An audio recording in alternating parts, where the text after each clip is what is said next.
Radio. You're listening to PetLifeRadio.com. Is your pet stressed out? Does your pet need annual vaccines? Which pet is best for a child? Would you know if your dog was in pain? Pet Life Radio presents The Pet Doctor, where you'll learn everything about keeping your pet healthy and happy.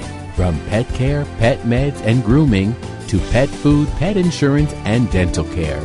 This is the place to find out everything there is to know about pet wellness. Whether you have a dog, cat, reptile, or rabbit, you'll find answers for your pets straight from the vets. Because your pet health matters.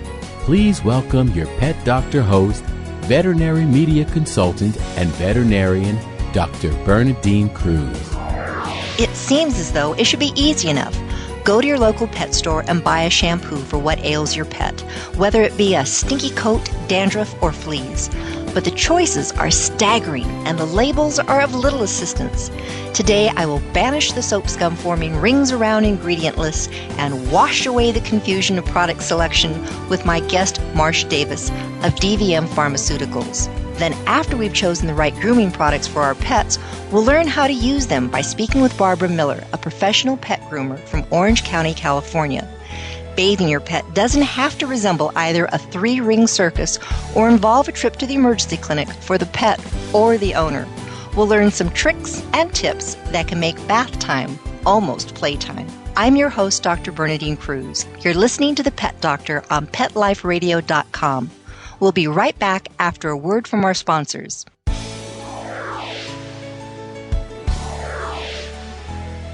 Please have a seat in the waiting room. The doctor will be with you shortly, right after these messages.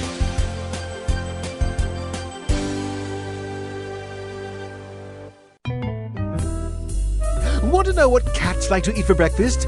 Mice Krispies, of course. Learn everything there is to know about cats on Catitude with your host, Tom Dock. Each week, we'll spotlight a cool cat breed, give up-to-date advice on cat health, and check out spiffy new cat products. So curl up on the couch every week for a perfectly enjoyable time on Catitude. Every week on demand, only on PetLifeRadio.com.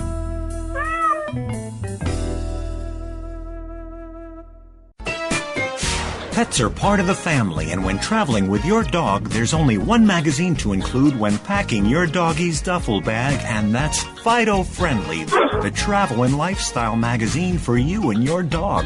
Each bi-monthly issue includes hotel, city, and state reviews, and doggy destinations to explore with your furry companion. Fido Friendly magazine can be found at Borders, Barnes & Noble, PetSmart, Pet Boutiques, and Fido Friendly hotels nationwide. Or you can go online to subscribe at www.fidofriendly.com. So get traveling with your pet today and leave no dog behind. And remember, Fido Friendly's the only magazine dedicated to the travel lifestyle of man's best friend, and the one magazine your dog will thank you for.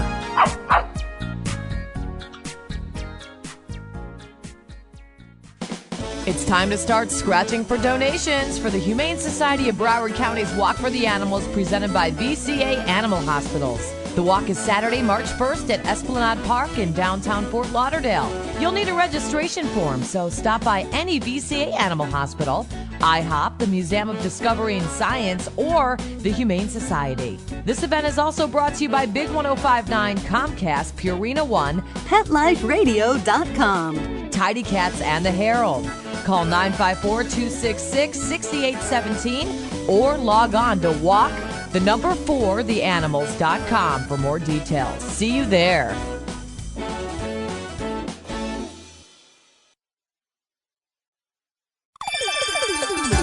Let's Talk Pets on PetLifeRadio.com. Welcome back to The Pet Doctor on Pet Life Radio with Dr. Bernadine Cruz. The doctor is in and will see you now. Marsh Davis, thank you so much for being with us today. I know, being a veterinarian, people are coming in all the time wanting to know what's the right shampoo. Can I use a people shampoo? What makes it medicated? So there's a lot to ask you. Absolutely. Well, thank you very much for having me on this evening. Well, first of all, are there really differences between pet skin versus human skin? Actually, there is. Our pet skin is actually much thinner than our own, and it works as an insulator for them, and of course, actually the barrier between them and all the chemicals and things that they come up against. The other big difference is humans have one hair per follicle, where our pets have multiple hairs per follicle. And so there is a big difference where a lot of dirt and debris can get trapped in between and down into the hair follicle itself. When people go to the grocery store, and sometimes they're trying to, or the pet store, and they're trying to economize, is a people shampoo okay to use on a pet? Absolutely not. Actually, human shampoos are made to kind of strip all the gels and mousses and sprays that we put on our hair, and it's very stripping to our pet's hair coat. So with our dogs, they really need to be using labeled shampoos specifically for dogs or cats. There is a big difference, and we really don't want to strip the lipid layer, which is actually the vehicle for if we're applying any type of topical flea control as well. So we do want to be very, very careful with what types of shampoos we use on our pets. And subsequently, most people, certainly ask about, well, how about baby shampoo? It's so gentle. And the problem with baby shampoo is it's actually even more stripping. With babies, we treat their heads for cradle cap, which is a seborrheic type of or dandruff type of condition. And by using that shampoo, it can strip all the very good natural oils that our pets use as a defense on their skin and hair coats. So that, too, would not be an appropriate shampoo to use. Well, see, I used to actually recommend that myself because before I did my homework, and it was actually my hairdresser that told me that, no, you don't want to use a baby. They didn't tell us this in vet school, I think, or I missed that particular day. Because I thought, my goodness, if it's safe enough to use on a baby, why can't I use it on a dog or a cat? Right, and you would actually think that, but it is made to do something totally different on the babies than what we would want to use on our pets. I no longer recommend it. Well, when we're talking about general skin conditions in dogs and cats, if you have a normal coat, is it okay to purchase most things at a pet store, or is it going to be better to buy something from a veterinarian? I know when I sell something, the cost is probably a little bit higher than what you're going to find at Walmart because I just can't compete price-wise. Well, and you can't compete, but I'll tell you, most of the veterinarian-labeled shampoos are made to be extremely moisturizing and conditioning. They're made by companies that follow the good manufacturing principles and have very good ingredients in them. And when you consider that it really doesn't take more than 1 or 2 ounces to bathe your pet, and say if you buy that bottle, you're only talking, $1 or $2 a bath, and that's really very economical. But it's all in how you use the shampoo. Instead of using half a bottle, it really doesn't take that much to bathe them. So all the bubbles all over the place is more for show and not for actual goodness on the coat.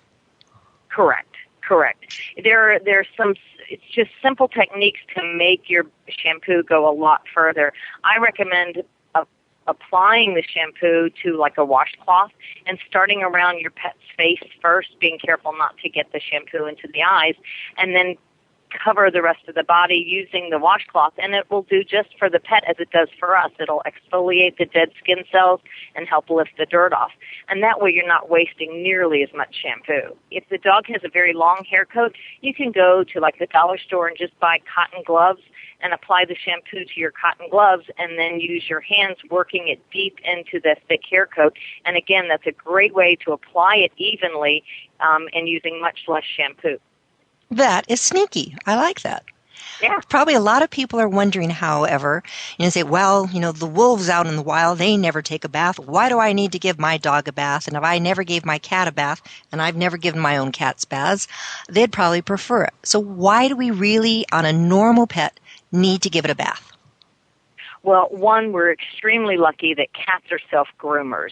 So they, in turn, keep themselves usually very clean.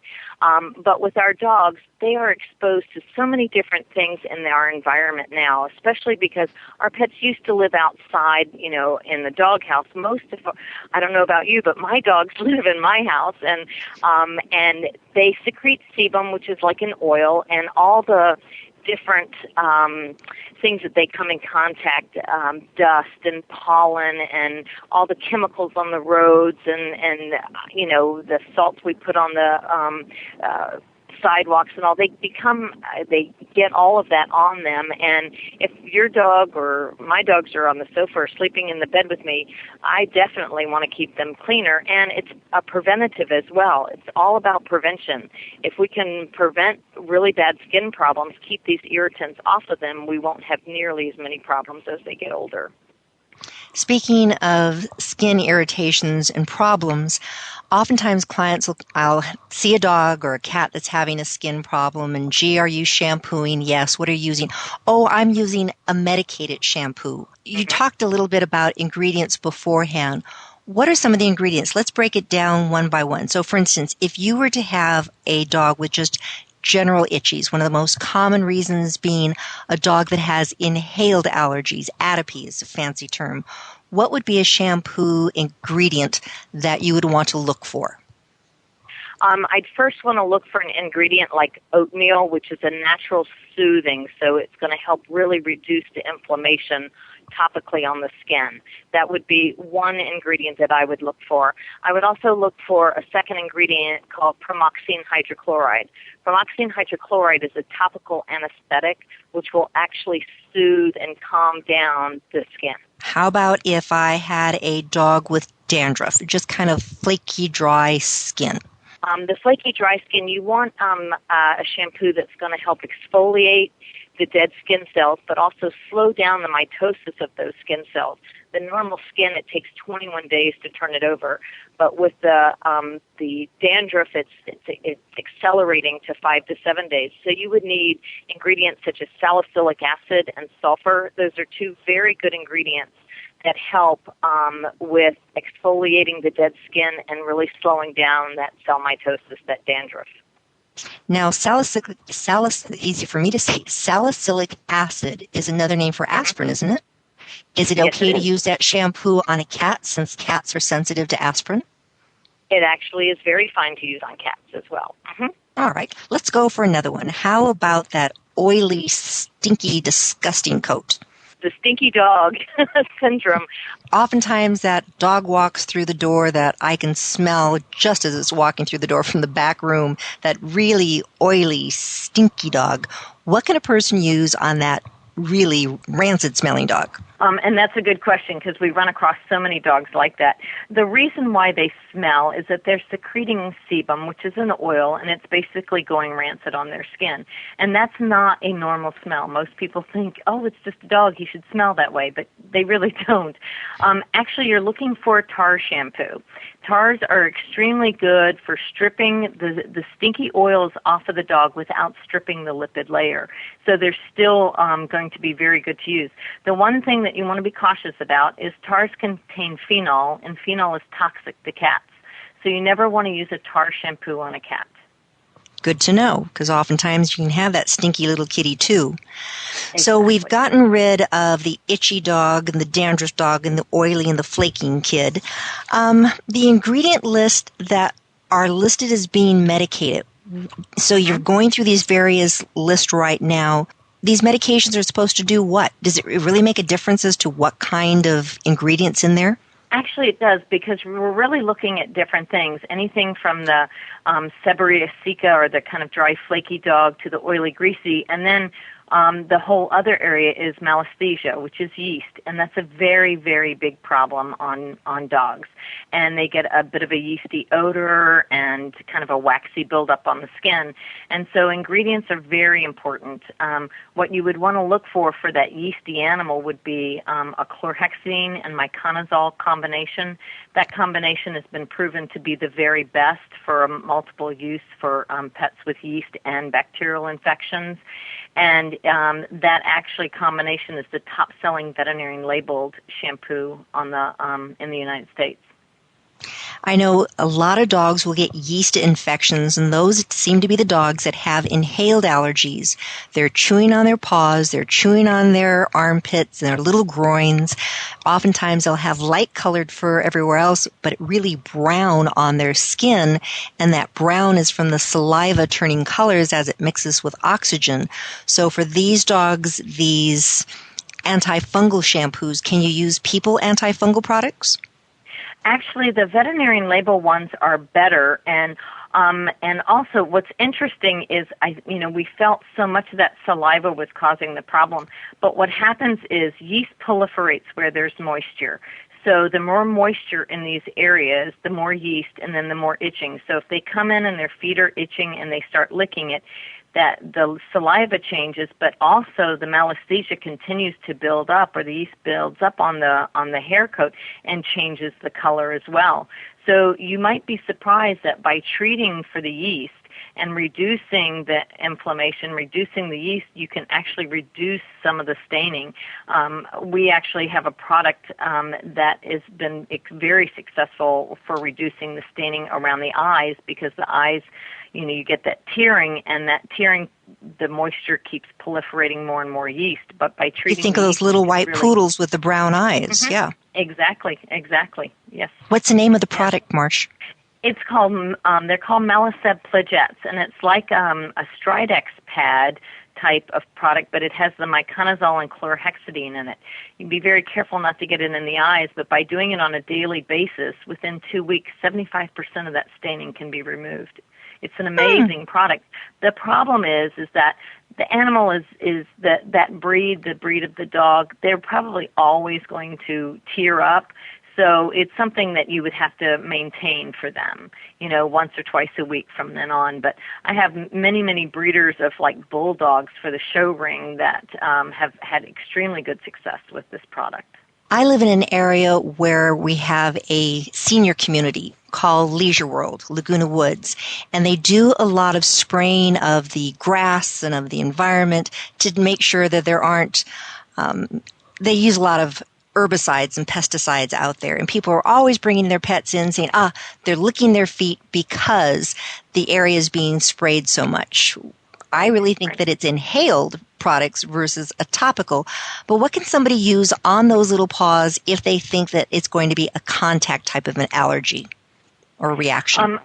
They're saying that a lot of these things are absorbed in through the pads and can cause problems.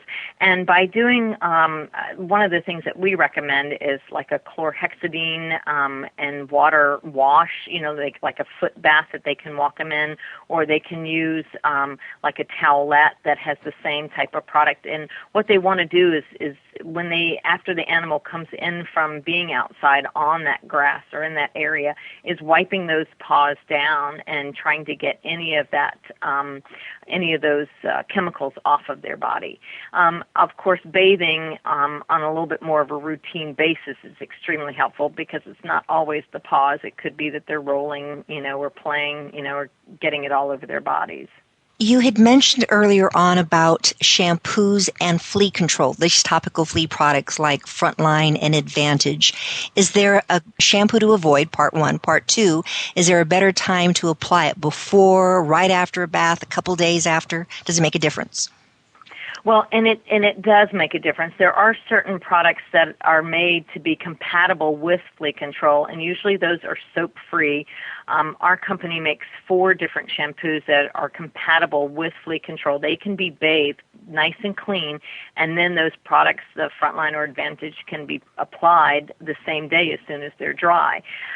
Many of the shampoos over the counter that you can buy at pet stores or as human shampoos actually will strip the lipid layer, and that lipid layer is the vehicle for applying these products in one spot, to the vehicle for have them cover the entire body.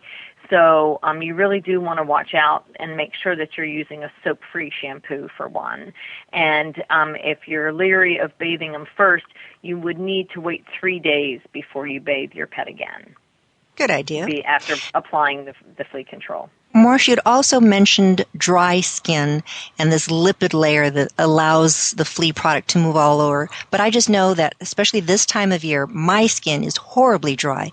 And since you were saying that a dog and a cat's skin is much finer than ours because of their hair coat to protect them, I can put on body lotion all day long and hand lotion to keep my hands under control. What can a person do for their pet that has dry skin or seems to be reacting to the lack of humidity in the air? That's a very good question, and I'll tell you a couple of things. One, they need to be careful on when they are bathing their pet that they don't use too warm of water. They forget that our pets' body temperature is higher than ours, and they have their coats on, so cooler water is going to be safer for the pet. That will be less drying. Also, there are some topical products that you can put on, what we call humectants and emollients. That can be sprayed on or mixed with water and have a pour on. Our company makes Highlight spray on and then also Highlight cream rinse, which are moisturizing and conditioning. The other thing this time of year that's extremely helpful are giving pets products orally that can help with the skin. Omega-6 and omega-3 fatty acids are extremely Those are fish oils, aren't they? They are fish oils, correct. Omega-6 is 100% skin and coat conditioning. So omega-6 fatty acids really help with the skin and hair coat. So they'll be extremely helpful this time of year. If you can find one that's a 5-to-1 ratio, omega-6 to omega-3, the omega-3s are anti-inflammatory. So they will help with the mild itching that is frequently known with the dry skin as well. We make a product called Derm Caps, which is one of the top products in the country for skin and hair coat conditioning. It sounds like I should take that. See if it'll help my dry skin. Exactly.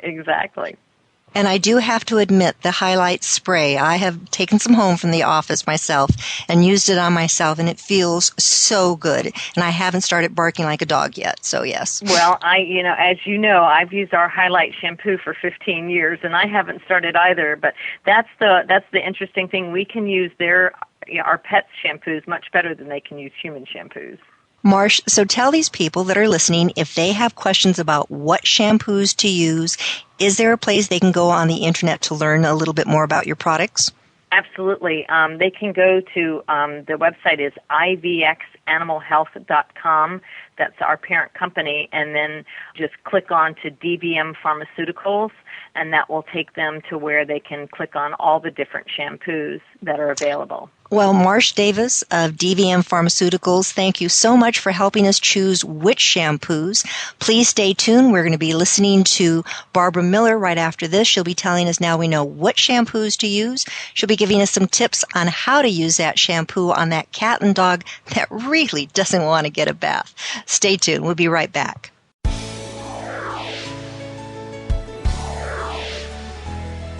Please have a seat in the waiting room. The doctor will be with you shortly, right after these messages.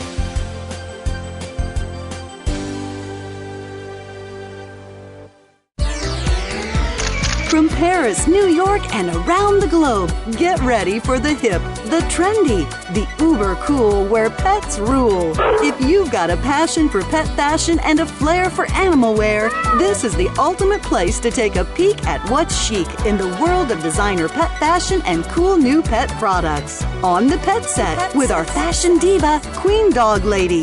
The Pet Set, every week on demand, only on PetLifeRadio.com.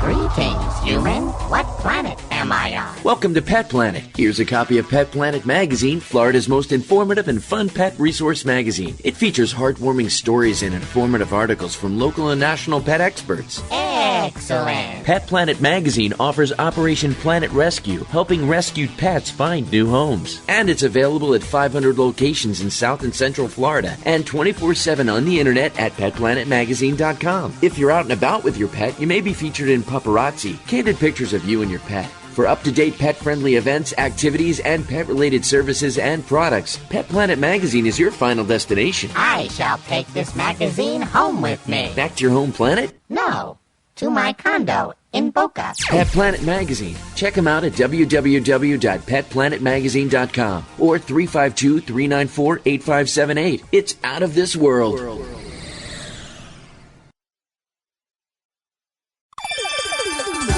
Let's Talk Pets on PetLifeRadio.com.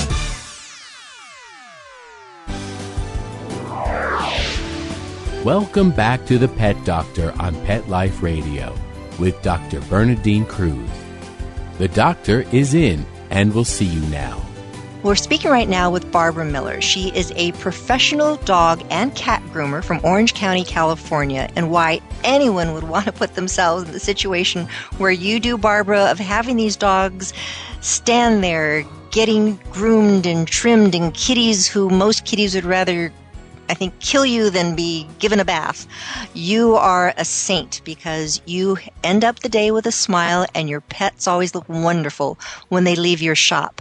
When somebody's looking for a groomer and they can't all come to Orange County to find you, how do you find yourself a good groomer? My suggestion to find a good groomer would be to check with certain sources. Check with your veterinarian, ask your neighbors. If you see people walking on the street or in parks with well-groomed dogs, stop them and ask them where they go. Once you get a couple of referrals, I would strongly suggest that you stop by the grooming shop before you make the appointment and just be alert to all the sounds, smells, and attitude that you have there, and you'll eventually find the right groomer. So what is a good groomer? What should you expect this person to do, to ask? At your very first visit, you should be asked to complete some basic information about your pet on a card or form, and you should then be asked to detail how you would like your pet to look after the grooming. The person who receives your dog will most likely ask you some questions as well. I always try to ask people, in terms of length, do you want half off of what's there now? Because sometimes people's perception of inches, it varies greatly. You should always ask for permission to clip the coat significantly shorter than the owner originally wished, and this might be accomplished during a phone call after your pet has been bathed and dried. I've found that sometimes we don't see all of the undercoat and matting that sometimes becomes visible after the drying process. And I just call the owner and explain to them what we need to be doing, and 99% of the time we get the okay to do it. I think that without calling and without asking and surprising the owner when they come to pick up the pet is asking for trouble. I've had that sometimes where we've had a pet, for instance, under anesthesia. I'm doing a particular procedure in the practice, and they said, well, just, trim it down a little bit, get rid of some of the little mats. So I think I'm just getting rid of the mats, and they come in to pick up a pet that's minus lots of fur, and they get really unhappy. The only good thing about a bad haircut for yourself or for your pet is thankfully it grows back again. But in the meantime, yes, you're right. They're not really very happy with the way the animal looks. Exactly. My motto is you can always take it off, but you can't put it back on. There's been a lot of times I've had my hair cut, and I look up after reading the magazine that I have going, oh, I think I should have been paying attention. Yes.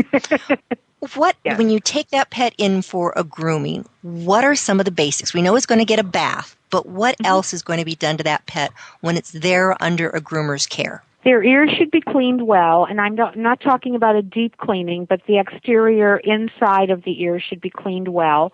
The anal gland should be expressed if necessary, and their nails should be clipped. The dog should be blown dry and should be brushed very well, particularly a long-coated dog. When we do a bath, we also do what we call a sanitary clip, which simply involves clipping the private areas so that the dog doesn't eliminate on itself when it goes to the bathroom. If you want the dog to have a haircut, that is also accomplished. But a basic bath are those first initial items that I mentioned, and then the haircut is on top of that. Sanitary clips are great ideas, especially for dogs or cats with little fuzzy buns, because things tend to get stuck back there sometimes since they don't use toilet paper. So good idea, that little sanitary clip. I know there are times when I have a pet that's under my care that needs a particular medicated shampoo. We were just talking earlier to Marsh Davis of DVM Pharmaceuticals and talking about all the various types of medicated shampoos. Now, if one of my clients brings a pet to you, for instance, and has their bottle of shampoo, will you use it? Absolutely, we will use it. We're happy to use it, and we'll return what's left to the client when they pick the dog up.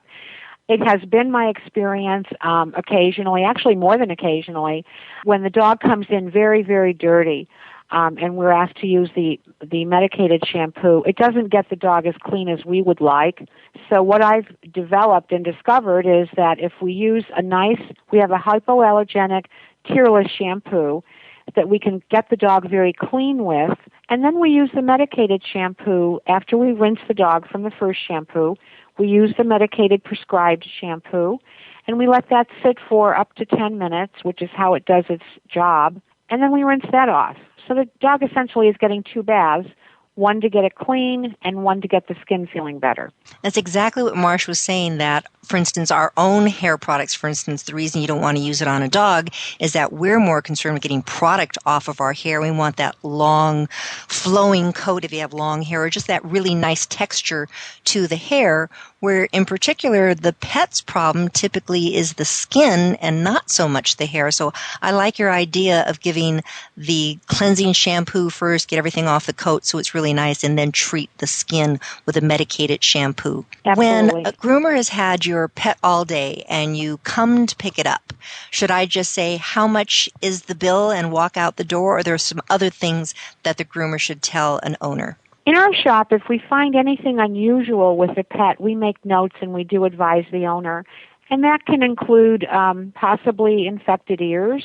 It can include the presence of a bump or a lump that the owner may or may not know about. Many times I've mentioned or shown an owner something when they come to pick up the dog, and they don't know. They didn't know, and they take the dog to the vet, and it turns out the dog might even have to have surgery, but something that we should be responsible to tell the owner.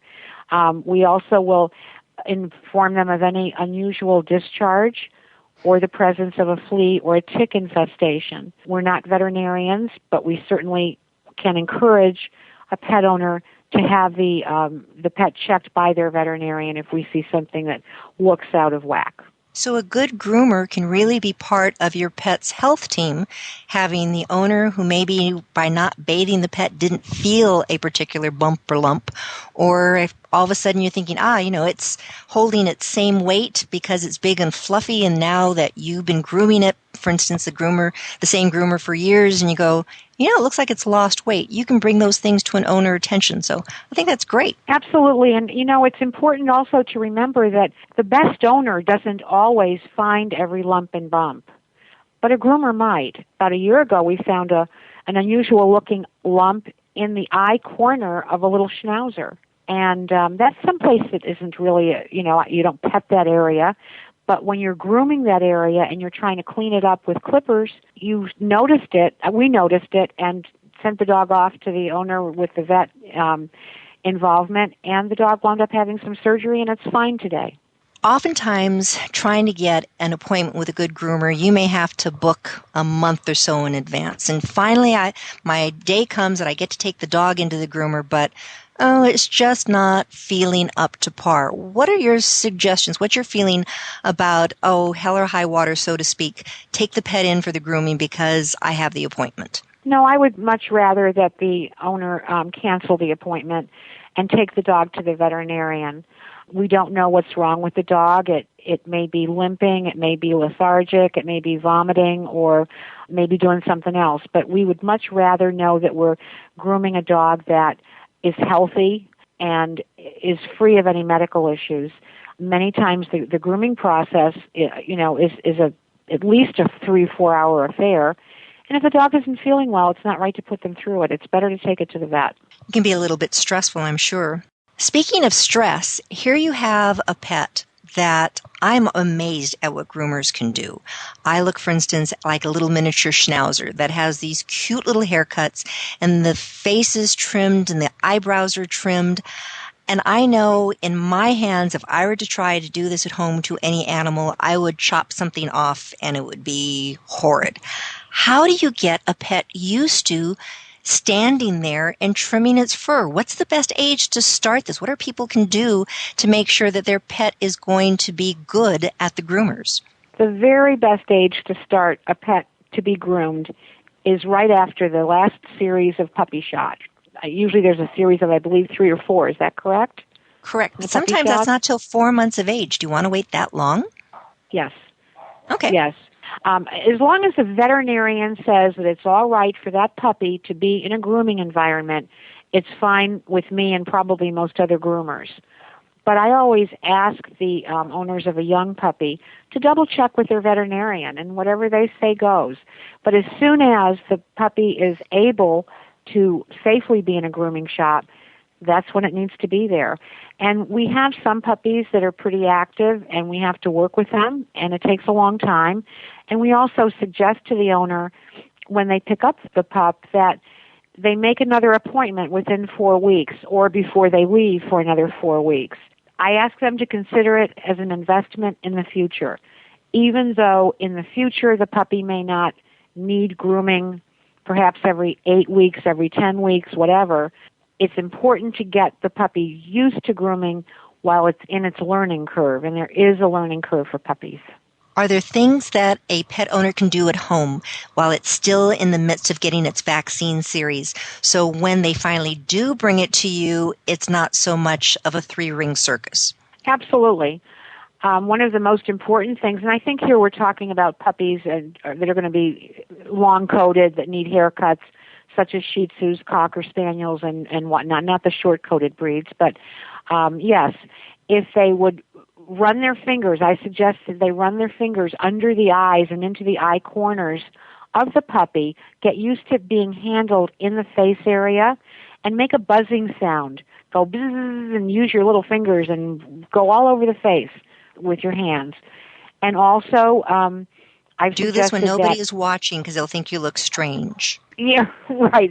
It seems very strange to be doing it, but it's very, very helpful. Also, to take some sort of, perhaps an electric razor or even a blow dryer, turn it on and run it over the coat, just very calmly, very slowly, to get used to so the puppy gets used to the vibration of an appliance on its body, because that's essentially what we are going to wind up doing.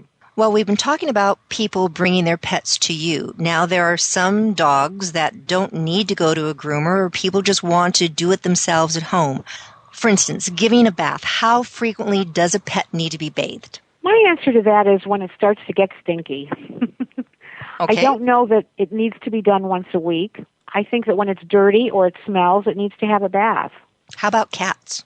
I don't believe that cats really need to have a bath for the experience of it. I think most cats will agree with you, too. I think that they do a pretty good job of keeping themselves clean. And the longer-haired breeds, really, if the owner is brushing them or combing them on a regular basis, unless they get into something, I don't think they really need to have a bath. So you have your bottle of shampoo and you have your pet.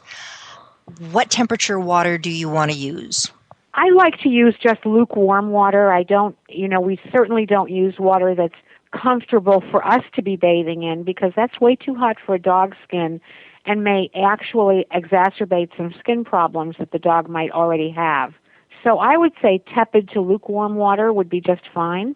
Shampoo all over the head, the body, tummy, and everything else? Yes, all over. I would suggest using a tearless shampoo, and that way you don't have to worry about getting the shampoo in the eyes. You should be careful anyway, but if you're using a tearless shampoo, you have less likelihood of an eye problem after the bath.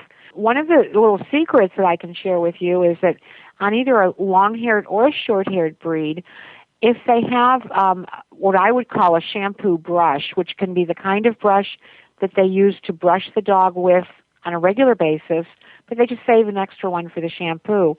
Once the dog is all shampooed up and nice and soapy, use that brush very gently and lightly, but go all over the dog, all over the back, the tummy, the legs, the ears, and that will get the shampoo down to the skin. One of the suggestions that Marsh Davis had about getting some cotton gloves and putting the shampoo on the gloves and then getting it all over the pet's body instead of just being concentrated in one spot and trying to move it around. I thought that was kind of a sneaky idea. What would you recommend about protecting the ears? Because I know oftentimes people will get water into a dog or cat's ears and then they're in to see me about a week later because they have an ear infection that's raging. That's right.